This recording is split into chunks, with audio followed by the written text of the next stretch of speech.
Hey, so at the end of the video, I am going to have a screen up with all the questions on them that you need to ask. Go ahead and screenshot them or write them down so you'll have them readily available whenever you need them. All right, so now you've either applied to some trucking companies and recruiters are calling you, seeing if you have any questions, or you're doing your part and you're calling recruiters to get some information about, hey, what's going on with your company. So I'm gonna tell you the main questions you should be asking your recruiters when either they call you or you call them.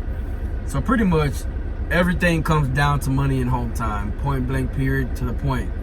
So first, when you ask them, okay, what is the home time like? They're pretty much gonna tell you either if you're OTR, you're usually 1 day a week home time that you're out, and they require you to be a minimum of 2 to 3 weeks out. That's typical home time for OTR companies.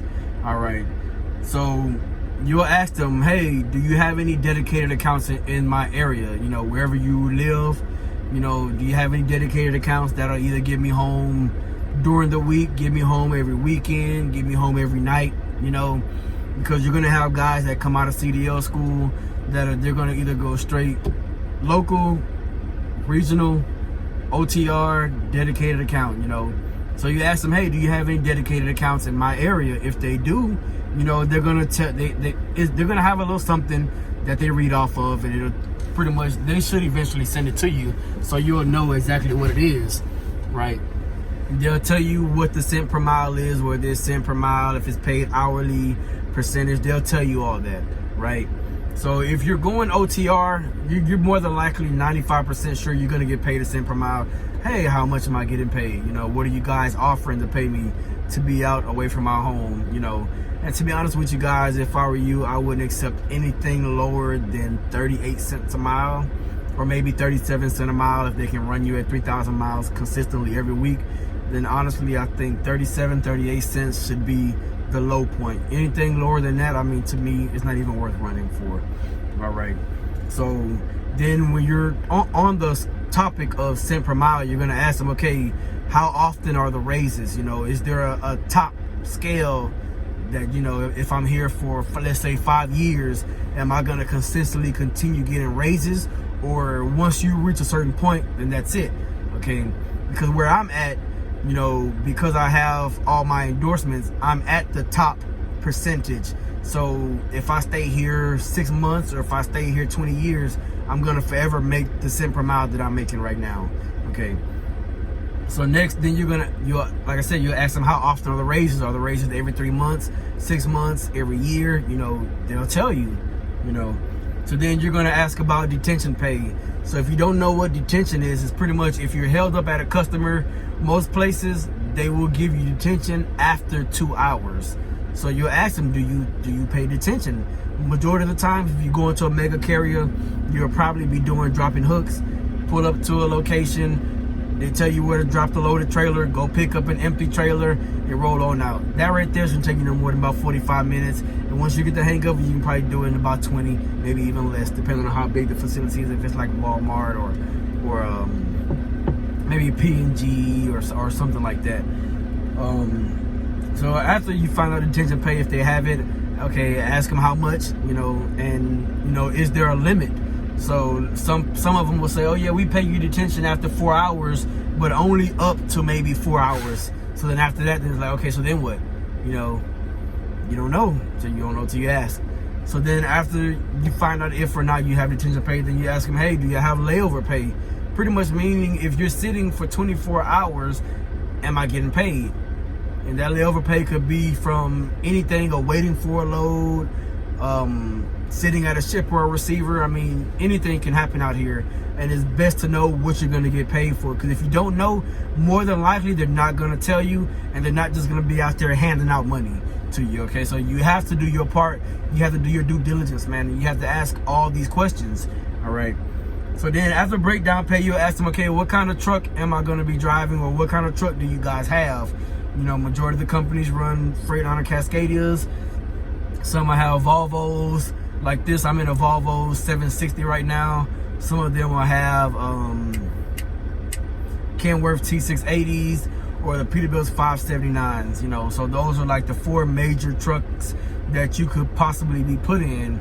So once you find out the trucks, you know, you can ask them, hey, how old is your fleet? You know, most companies will say if it's a mega carrier, it will tell you, oh, our trucks are up to 4 years old. Okay, so that pretty much means you're in 2021 now.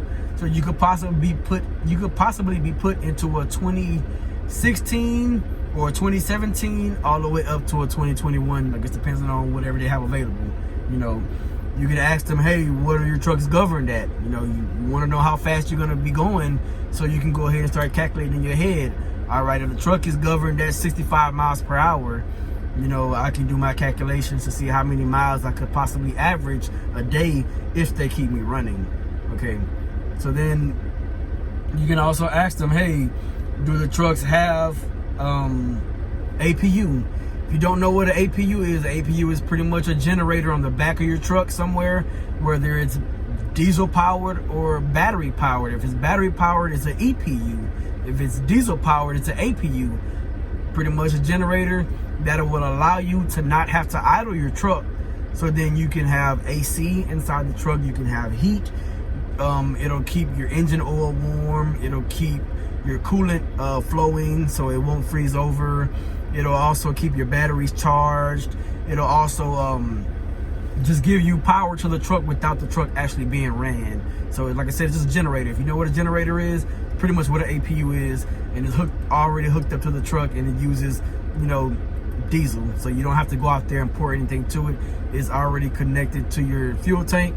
If it's an EPU, it should have its own separate batteries to, you know, give you power to inside the truck. So then you'll ask them, hey, do you have an inverter? Do the trucks come with inverters? If they say the truck does come with the inverter, how many watts? Okay, well, at least with Schneider, you get a 1800 watt inverter in all the trucks, and the inverter is actually what you will run your extension cord to, unless you're in a Volvo or Kenworth. If you're in a Cascadia or maybe even the Peterbilt's, I'm not sure, I've never been in the Peterbilt's, but if you have an inverter in the truck, you can run your extension cord to it, and that'll give you power to power your refrigerator. If you have your own refrigerator, power your microwave, power your TV. Some trucks like the Volvo, the Kenworths, and even the newer Cascadias, the P4s, they already have wall sockets in the trucks. So like where the TV will go, there's already going to be a wall socket over there. Where the microwave would go, there's already going to be a wall socket. So you don't have to even worry about using the inverter. Just make sure the inverter is on if the truck is equipped with one. I'm looking down at my phone because I actually wrote down some notes, so I don't have to be thinking off the top of my head like I usually do. All right. So then after you find out what trucks they have, ask about breakdown pay. Okay, if the truck is broke down, am I gonna get paid? You know, and for how long? You know, if the truck is broke down for 24 hours or 36 hours or just 10 hours, am I gonna get paid? And how much am I gonna get paid? Okay, then you can ask them, okay, if the truck breaks down and, you know, it needs to be in the shop for 2 or 3 days, what's gonna happen with me? Are you gonna put me in a hotel? Do I have to pay for my own hotel? Are you gonna reimburse me? Okay, or you can ask, you know, hey, somebody gonna bring me a loaner truck? Am I supposed to just sit here and not make any money while the truck is in the shop? You know, because majority of the companies will pay you breakdown pay, but it won't be much. Because trust me, you can make more money driving than you would getting breakdown pay. All right. So then you'll ask, you know, hey, what do you haul? Are you hauling dry van, reefer, flatbed, tanker? You know, you need to know these things. You need to know what you're going to be doing. You don't want to go out here not even having the right qualifications or endorsement to pull some of this freight out here. You know, I pull a dry van. I prefer dry van, but I pull a dry van mostly hazmat. You know, so if you can get your endorsements, man, hey, get them. It will help you make a little bit more money. Me personally, I wouldn't pull hazmat loads if I'm not making at least 50 cents a mile, because if you're working at 38 or 40 cents a mile, like for example with Schneider, you know, you're not making any more money pulling that hazmat freight, and that hazmat can't even go in certain areas. Okay, so once you find out what they pull, and if they have, you know, different options, you know, figure out the pay for each one. You know, keep your options open. Find if they have reefer, dry van, flatbed, and tanker, find out the cent per mile for all of them. You know, they have a little printout that they'll tell you, and they can actually send it to you and be like, hey, could you just send me, you know, what's the little spiel on each single one, so I can make the decision if you decide to go there. But make sure you find out how much each one is paying, you know, because obviously you coming out here, you know, you want to make the most money you can. And I tell anybody, man, make sure you do your research. Calling these companies part of your research, you know, and if you have to, write it down, you know, take notes what they're saying. They will send you an email after talking to you, pretty much just summarizing everything that they told you. But you know, you also want to make sure you notate everything yourself. Okay, so then you can also ask them, where exactly am I running? You know, you got some companies that only run, you know, East Coast, some that only run West, some run Midwest. You know, you got some that run just the South. So you ask them, hey, where do y'all run at? Where's y'all freight? You know, and for the most part, even when the companies say, oh, you're going to run OTR, that does not mean you're going to run all 48 states. You know, Schneider, I was OTR with Schneider, and I only ran the East Coast and Midwest. That was it. Never been anywhere as far as the Dakotas, Nebraska, Iowas, or nothing like that. I mean, I've gone there now, but you know, I haven't gone there. I've never gone over there on the West Coast with Schneider. They have trucks over there, but that's mostly their, it seems like they're mostly their California drivers that end up up there. All right, so then you can also ask them about tuition reimbursement. You know, some people pay for their CDL out of pocket. You know, and even if you pay for out of pocket, if the place you go to, they give you some type of receipt, you know, you can hand that to Schneider or any company if they offer tuition reimbursement, and they will reimburse you. It won't be in full, but I mean, just when you ask them, okay, if you do offer reimbursement, tuition reimbursement, how much do you pay up to, and you know, how often do you pay? And then in what increments? So for example, I think Schneider will pay you up to $6,500, and they pay you in $200 increments a month, if I'm not mistaken. You know, it's been a year since I've been to Schneider orientation, so I can't just give you the correct numbers on that.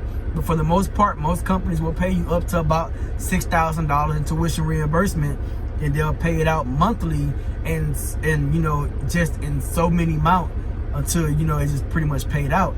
If some guys went to school and they got a loan out, you can ask them, okay, well, I got a tuition or a loan to pay for my CDL through this company. Will you guys send the payments directly to them, or will you send it to me and then I have to pay them? You know, keep your options open. You know, you can also ask them, where do they fuel? Now, this will probably be mostly a question for the guys that has some type of experience and they have a preferred fuel stop. Me personally, I love flying JM Pilot. I love the way they do the point system. I love getting free stuff. Okay, that's self-explanatory. So you can ask them, you know, where do you fuel? Do you give out fuel stops, telling me where to fuel and how many gallons to fuel? You know, some companies do, well, majority of the major companies do, or the mega companies do. Some don't. You know, some of them will tell you, hey, go here and fuel however many you want, or, you know, figure it out yourself. Just don't run out of fuel. All right. And then one of the last questions I would ask is, how many terminals do you have? Okay, you have some companies that have a terminal in every or majority major populated cities. You have some companies that only have like 1 or 2 terminals. All right, and at those terminals, you just ask them, do you have showers? You know, can I come in and take a shower? Can I come in and do some laundry? Is there a place for me to get some food cooked or made for me? You know, you ask these things just so you know. Granted, you never know, you might only go to a terminal maybe once or twice, depending on how big the places are. Like I said, for example, you know, I'm only going to speak on Schneider because that's where I've been. Schneider has multiple terminals all over the East Coast. So even with them having so many terminals, and even just drop lots, you're running low on hours, and you know you have a terminal coming up, or even a drop lot, you can just go and shut down there. Granted, you might not have access to a shower or hot food, or maybe even a restroom at some of them drop lots, but you know you have secure parking. So once again, I'm gonna go back over all the questions that you can ask. So just in case, if you need to write it down or just remember it, everything comes down to money and home time. Okay, find out if there's any dedicated accounts. You know, what is the cent per mile you're paying me? Are you paying me cent per mile? Are you paying me hourly? You know, what is the top scale? How often are raises? Do you guys offer detention pay? Do you offer layover pay? Do you offer breakdown pay? Okay, what kind of trucks do you guys have? Where do you run? What do you run? Do you offer tuition reimbursements? Where do you fuel? And how many terminals do you have, or where are your terminals at? All right. For the most part, those are the main questions you really need to ask. You can think of any other questions yourself.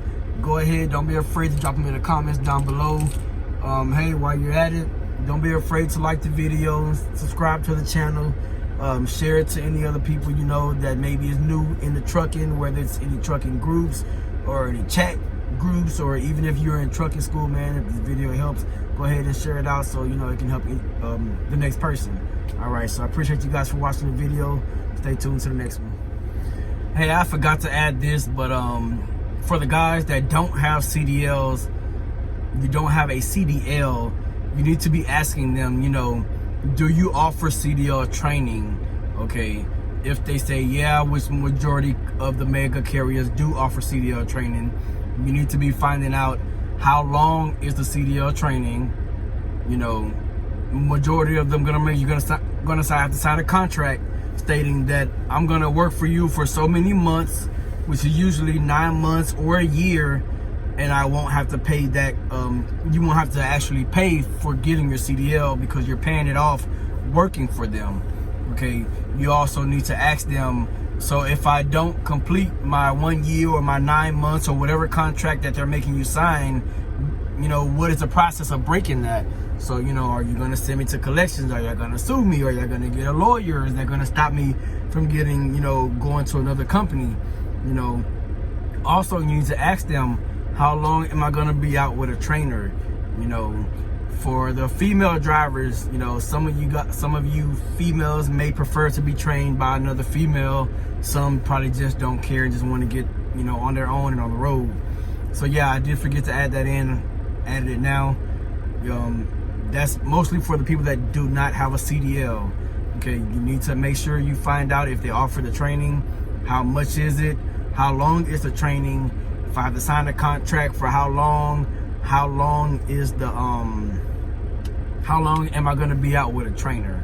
Okay, and like I said, if you're a female and you prefer a female trainer, make sure you ask them, okay, can I have a female trainer? Sometimes, you know, the female trainers may be scarce to where, you know, you might have to sit and wait a week or two to get a trainer, depending on how long the training is. But yeah, just wanted to go ahead and add that in there.